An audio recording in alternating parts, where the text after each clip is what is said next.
अ, आम्ही इथे पूर्ण महिला भगिनी इथे जमा झालो आहे. यांचे सर्व सरासरी प्रश्न आहेत आपल्या लाडकी बहीण योजनेअंतर्गत.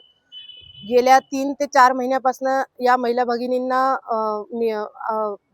रक्कम जमा झाली नाहीये लाडकी बहीण योजनेची. त्या निमित्ताने आम्ही इथे निवेदन देण्याकरिता आलो आहे आणि इथे जमा झालो आहे.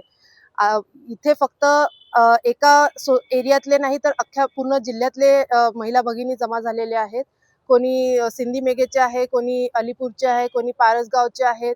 तर असं कारंजा असं अजनसरा अशा प्रत्येक जिल्ह्यातले प्रत्येक एरियातले गावातले बाया इथे जमा झालेल्या आहेत आणि त्यांचा एकच प्रश्न आहे की गेल्या 3-4 महिन्यापासून इथे त्यांच्या याच्या खात्यामध्ये रक्कम जमा झाली नाहीये लाडक्या बहिणी योजनेची.